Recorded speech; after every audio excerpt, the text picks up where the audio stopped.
Hi, welcome to Fluorescene episode 25. I'm your host, Dr. Alan Glazier. Now, don't forget to subscribe to the channel for updates on new shows, new segments, and other things we post by clicking that red button. It's right down there. And for notifications, click the little bell as well. Now, this week in ODs on Facebook, a doc posts about this happening. Patient says, I need to schedule my 1-week cataract post-op. And the staff says, excellent. We can see you on Tuesday. The patient asks, well, can I come in the morning? And the staff says, we open 11 a.m. on Tuesdays. The patient says, can I come in earlier than that? I'm leaving for vacation that day. Well, the staff says the doctor doesn't get in the office until 11. So the patient, well, can't the doctor just come in earlier to see me? Okay, what is it about patients and entitlement? If you could get inside their heads, you'd hear things like, come on, doc. It's not like you have anything else better to do, and I'm so special. Or, you exist to serve me. Or the receptionist could have responded tongue-in-cheek with, yes, absolutely. Would you like his home address so you can have breakfast with him and his family? Then there's a doc who said they had a patient who they called to let know their glasses were in. The glasses had been sitting there for about a week, just to let you know. Patient calls to find out when they close, says she can't get there by then, and she's leaving for vacation again. So, can we drive them to her? Yeah. Then there's the time where the doors are closed before opening, or maybe lunch hours of operation, clearly posted, and those patients who knock, often aggressively, yelling through the locked door, are you open? Boom, boom, boom. Well, doors are locked. And we're frantically trying to finish up so we can go to lunch or go home. But by all means, come on in. Now's the perfect time for us to troubleshoot your quarter diopter change.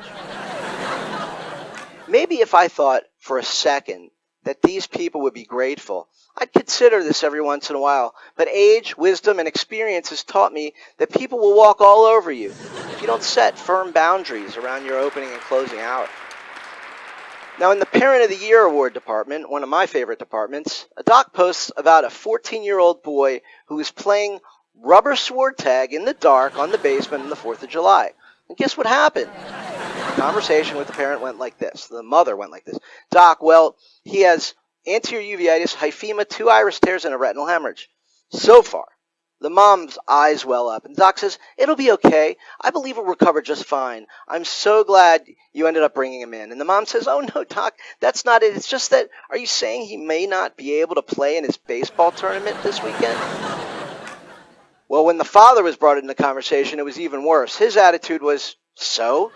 It's just his eye. It's times like these I try to think of those mammals, you know, the ones who toss their babies at predators so they can escape. Remember, you can't be a bad parent if you don't do any parenting, right?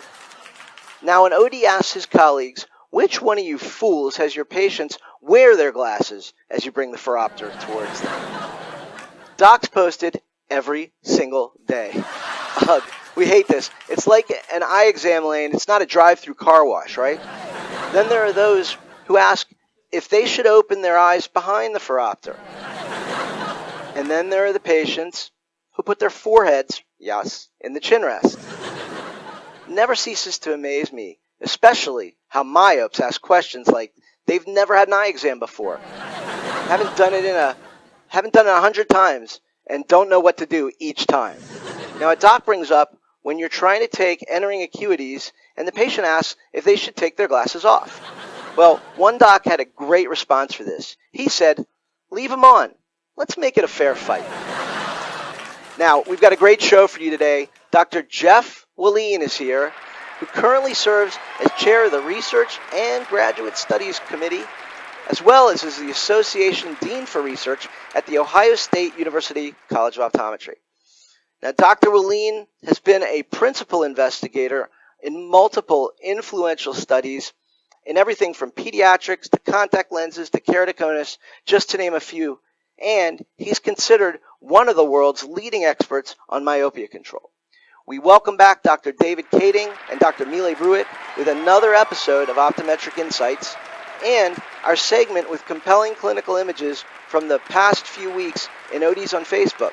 Now remember, I put a QR code in there so you can scan the QR code on each image. It'll take you right to the discussion thread with that image in it so you can read more about the case and or share your insight. Now, sit back, pour yourself something, as long as it's not fluorescene, on your patient's white pants, and enjoy today's show.